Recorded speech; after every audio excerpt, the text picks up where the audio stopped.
여러분 안녕하세요. 오늘 얘기는요, 육묘용 트레이 크기 변화입니다. 지금 창고 겸 닭살장 겸 사료 배합실에 나와 있습니다. 바로 전 시간에 제가 흑사료 만들기 대해서 흑사료 겸 상토 만들기 위해서 말씀드렸습니다. 자, 이거 만들어내면 이제 가축, 특히나 이제 닭이라든가 돼지, 뭐 동물에도 좋다는 말씀 드렸습니다. 보조 사료로 뭐 최적인데요. 이건 넣고 안 넣고 차이는 써보신 분들이 정말 극찬할 정도로 이제 빠지지 않고 쓰는데요. 그리고 육묘용도 된다는 말씀을 드렸습니다. 제가 이제 몇 년째 이걸 실험하고 있고 확실하게 우리가 이제 그전 같은 경우는 이제 우리 지금 시판되는 가공토 상토죠. 상토가 시판되니까 이제 뭐 거의 뭐 도시농이든 전업농이든 거의 다 그걸 쓰고 있을 겁니다. 그 전에는요 흙으로 상토를 만들었었거든요. 근데 문제는 뭐냐면 이제 잡초 발생하고 이제 이런 병균에 노출되고 뭐 그런 것 때문에, 그리고 노동력이 많이 들죠. 그러다 보니까 이제 앞서도 얘기했습니다만 뭐랄까요, 굽기도 하고요, 불에다가 약간 이제, 그래서 씨앗이라든가 이제 병균하려고 하는 그런 노력도 있으면 대개적으로 이제 산의 깊은 흙 파다가 이제 상토를 만들고 있거든요. 그거를 이제 만드실 때 이제 그대로 뭐 퇴비, 화학비료라든가 퇴비 넣고 이제 많이들 했습니다. 제가 이제 바로 전편에 이제 흙상토는 어떻게 만드느냐 말씀드렸는데요. 표토층 걷어내시고 이제 심토층 쓰시란 말씀 드렸습니다. 거기다가 이제 쌀겨, 그래서 미생물 넣지 말고요. 그래서 자연인 원원종 포집하는 한다면 좋다는 말씀을 드렸습니다. 그러면 이제 미생물이 치고 올라가고, 쌀겨 넣는 건 뭐냐면 미생물을 포집한다는 원원종 미생물이죠. 그때에 제가 이제 좀 오늘 추가할 게 있습니다. 제가 좀 앞서 제가 숙성 퇴비에서 말씀드렸습니다만은 우리가 원원종 미생물을 포집할 때 50% 60% 정도 수분할 때 좋거든요. 근데 그 넘어가면은 70%막 뭐랄까요, 그 정확히 잡기가 힘들거든요. 처음 하시거나 뭐 하신 분들은. 그래서 40~50% 하시란 말씀드렸습니다. 흑사료도 마찬가지. 쌀게 섞으시고 40~50% 얘기했지만은 제일 이상적은요 50% 60% 정도입니다.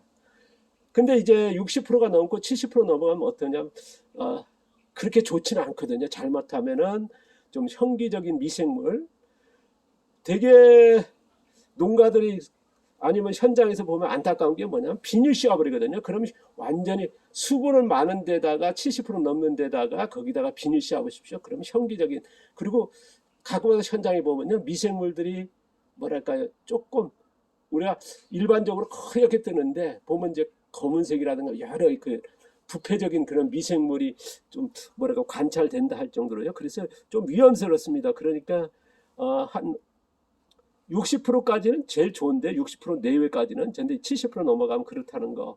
그러니까 우리가 이제 흙이 수분이 적다 했을 때는요 쌀겨 뿌리시고, 쌀겨를 조금 뭐랄까 조금 뿌렸으면 괜찮은데 조금 하면 이제 마르자, 쌀겨는 수분이 없지 않습니까? 그럴 때는 약간 물을 뿌려주신 게 좋고요. 그리고 숙성 퇴비 같은 높이 쌓아도 되는데 흙은 이거 밀도가 높다 보니까, 그래서 이거를 한 30cm 정도 바닥에 깔고 그 다음에 미생물이 포집된 다음에 쌓으십시오. 그게 중요하다는. 그리고 거적을 씌우라는 거. 30cm 높이입니다. 뭐 겨울 같은 경우는 뭐 육지 같은 게 한 50cm, 60cm. 왜냐 그러면 이제 온도가 얕을 때니까요. 영하권, 그렇지 않을 때는 보통 그렇게 씁니다. 그걸 참고하시고요. 오늘은요, 자, 묘판입니다. 씨앗을 트레이라 그러죠. 요거는 이제 포토라 그러고요. 이런 거는 이제 포토라 그러는데, 요거는 이제 트레이 아니면 묘판이라 그러는데요. 뭐 묘판이라는 용어도 이제 보면 다양하게 있습니다만은 요거는 이제 트라이라고 하는 육묘판이죠. 제가 이제 육묘판을 이렇게 종류별로, 여기에서 또 종류가 더 나눠집니다. 최근에 보면 이제 다양화되어 있거든요. 그래서 일반적인 묘판을 제가 준비했습니다. 보시면 이거 5, 8줄, 그래서 49짜리고요. 요거는 이제 59짜리입니다. 5에 10, 그래서 59고요. 이건 6에서 12, 그래서 72 9입니다. 요게 7개, 그 다음 여기가 이제 12개. 그래서 72구이고요. 요거는 7, 저쪽에 7, 그 다음에 15개에서 105구짜리입니다. 105, 105. 요거는 이제 72구요. 그 다음에 요거는 8, 그 다음에 16, 그래서 128구짜리입니다. 자, 그리고 요거는 9, 그 다음에 18, 그래서 162. 자, 162구짜리죠. 씨앗이 162개 이제 트레이에 들어간다는 거죠. 육묘를 할 수 있다는 거. 그 다음에 요거는 10에서 10, 그 다음에 20. 그래서 요거는 200구짜리. 이것도 200구짜리입니다. 이거는 이제 보통 최근에 보면 이제 기계화를 많이 그 씨앗 육묘 작업하지 않습니까? 그래서 이런 트레이들도 또 나왔습니다. 이거는 좀 비싸죠. 요거에 비해서 정확히 모르겠으나 아마 2배, 3배 정도 비쌀 겁니다. 2배 이상 비싸지 않을까 뭐 정확히 모르겠습니다만은, 제가 오늘 얘기하고 싶은 거는 이제 트레이 육묘판 크기 변화입니다. 되게 이제 제가 이제 그 전에 양배추 같은 경우는 이제 어떻게 했냐면 105구짜리 128구를 많이 했었습니다. 농가들을 그렇고 저희가 했는데 최근에 보면 거의 200구짜리 사고 있거든요. 그건 뭐냐 그러면 육묘장이라든가 농가들이 그전엔 105구 쓰기도 하고 129, 8구 썼는데 200구. 그러니까 여기가 뭡니까? 거의 100개 이상 더 들어가는 거죠. 그건 뭐냐 그러면 육묘를 했을 때에 어떻습니까? 흙이 상토가 이제 많아지면 이제 뭐 뿌리가 많이 내는다 좀 큰 쪽을 썼거든요. 그런데 최근에 보면 아주 작은 쪽에서 여기서 뿌리가 많아지고, 그러면 이제 뿌리가 이제 넓게 하면 이제 이렇게 크면은 좋다 했거든요. 하지만은 요게 봄밭에 심었을 때 육묘 끝날 때 정식했을 때 그 뿌리가 뭐 흩어져 가지고 나오는 게 아니고요. 거기서 새로 발생시키거든요. 해보니까 이제 뭡니까 이제 상토 비용이나 노동력이라든가 그런 걸 감안했을 때 최근에는 뭐냐 아주 작은 쪽으로 간다는 거. 자, 양배추 예를 들었습니다. 그 전에 105구나 128구. 지금 뭐요? 농가들 이래 128구, 105구 쓰신 분들 꽤 많거든요. 하지만은 최근에 보면 200구 쓰신 분들 대다수가 많습니다. 저도 이제 가능하면 200구짜리 사다 저 농가들 했을 때 그걸 선호하는 쪽입니다. 그리고 또 하나는 뭐냐 그러면 그 전에 제가 이제 영상 한번 일본 농가들 갔다 와가지고 얘기한 적이 있는데요. 그 일본에서 보니까 이제 요게 50구짜리 양배추를 놓고 있더라고요. 그래서 뭐 제가 야 일본은 이렇더라 하면서 소개한 적이 있는데요. 뭐 뉘앙스가 좀 뭐 좋은 쪽으로 이제 했었습니다만은 실질적으로는 이렇더라는 거. 뭐 농가에서 뭐 그거 깔 수는 없지 않습니까? 그러니까 어쨌든 제가 지금 그렇게 되고 있다는. 그리고 우리가 이제 보통 호박 같은 거 하면 49, 50구짜리에 놨지 않습니까? 큰 것 쪽으로. 저 같은 경우는 지금 72구짜리에 호박을 놓고 있습니다. 그리고 옥수수 같은 건 몇 구짜리냐면 거의 128구나 162구에 놔버리거든요. 거의 뭐 162구에 놓는다고 보시면 좋을 겁니다. 옥수수 같은 거는요. 그게 변화했다. 아니면 128구 놓는다는 거. 작은 데를 놓는다는 거. 그 다음에 참외 같은 경우는요. 제가 몇 구에 놨냐 그러면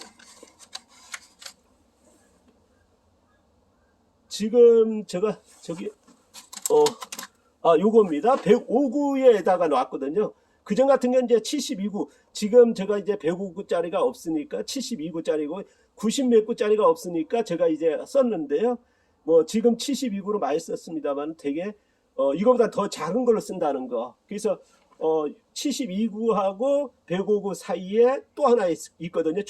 그 트레이가 그걸 쓴다는 거 아니면 105구 쓴다는 거. 그러니까 지금까지는 어쨌든 이런 트레이 크기가 구멍이 많은 걸 썼습니다만 같은 크기입니다만 거기서 이제 구멍이 작은, 그래서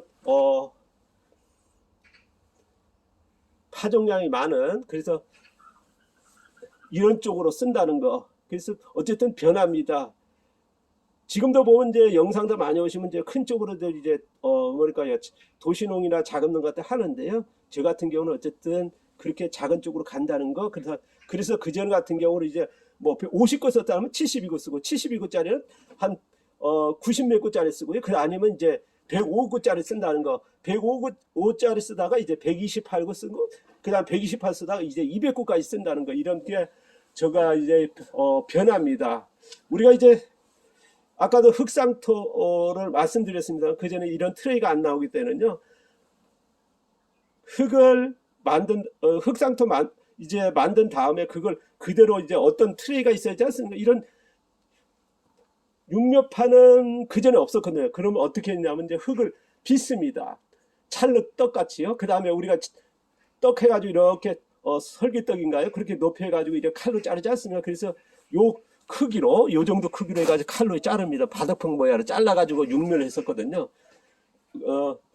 뭐 각 지역마다 틀릴 겁니다. 대개들 제가 이제 1980년대 연구소 갔을 때 제가 이제 농가들 연구원에 뭐 같이 갔을 때 보니까 이제 그때는 모르겠습니다. 그 지역만 했습니다. 충청도 지역에서만 이제 본 적이 있는데요. 여러 농가들 조금 그날 몇 군데 갔었습니다. 갔을 때에 보니까 전부 다 이렇게 칼로 해가 떡판 만들고요.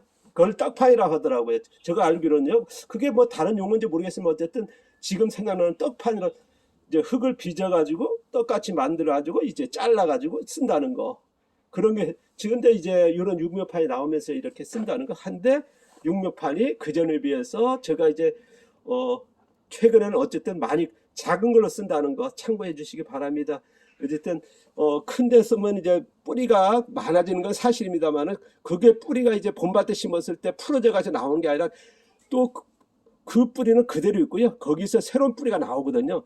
그러니까 그런 작업에 중대하다 보니까 어쨌든 그리고 육묘일수가 좀 짧아지고 있고 또 제가는 이제 좀 다르게 보는 게 뭐냐면 육묘일수가 짧은 게 아니라 저는 육묘일수는 같은데 더 일반 농가들 육묘일수에 맞춰가지고 심는 게 아니라 조금 늦습니다. 그건 뭐냐 그러면 봄밭에 심을 때에 이미 뿌리 발생을 할 수 있는 여건을 모종에서 만들고 하거든요. 그것이 나중에 제가 소개하겠습니다만은 그게 아마 새로운 기술이 아닐까 싶습니다. 저만의. 왜냐 그러면 이제 뿌리를 많이 만들는데 봄밭에 심어서 뿌리 발생을 시키는 게 아니라 모판에서 뿌리 발생을 유도를 합니다. 해놓고 봄밭에서 뿌리 발생을 많이 하게끔 그런 이제 방법으로 해서 하는데 그거는 이제 나중에 한번 소개하고 어쨌든 이런 트레이 구멍수로 좀 많은 걸로 쓴다는 거 그건 참고하시기 바랍니다. 제가 이제 어떻게 농사 짓고 있는지 그걸 이제 다들 공개하고 있으니까요. 그래서 육묘는 지금까지 안 해왔습니다만은 이번 편에 이제 어떤 상토 쓰고 있는지 그리고 어떤 상토를 어떻게 만드는지 그 다음에 트레이는 어떤 크기를 어떻게 쓰고 있는지 뭐 한번 소개해 봅니다. 다음에 또 기회 나면 다시 소개하고요. 감사합니다.